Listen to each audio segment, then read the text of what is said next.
ऊपर से मैं ये माहौल यहाँ का ठंडा ही देख रहा हूँ, मुझे मज़ा नहीं आया इस वक्त।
ये जो हमारे इंस्ट्रक्टर है, मोटरसाइकिल को मिला के हमारा जो टोटल वेट है जो बच्चों के ऊपर से गुजर रहा है, तकरीबन ये 5 मन बनता है।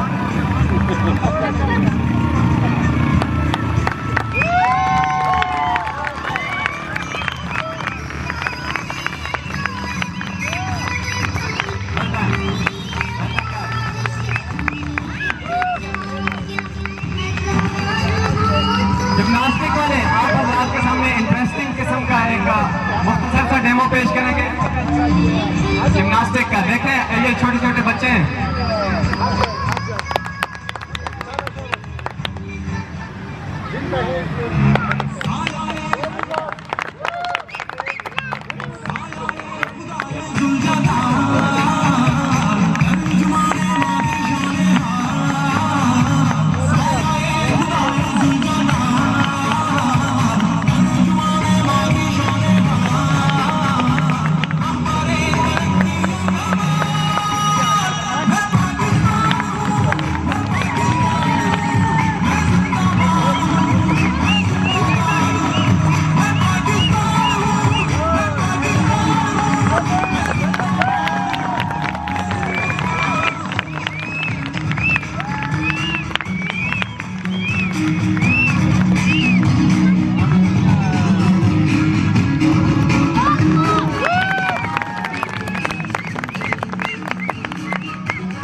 भाई जो आपने पिक्चर दी है मुझे भेजिएगा, फेसबुक आईडी बता देना आपको, हम गाँव का नंबर देता हूँ ना।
लोगों के हाथ।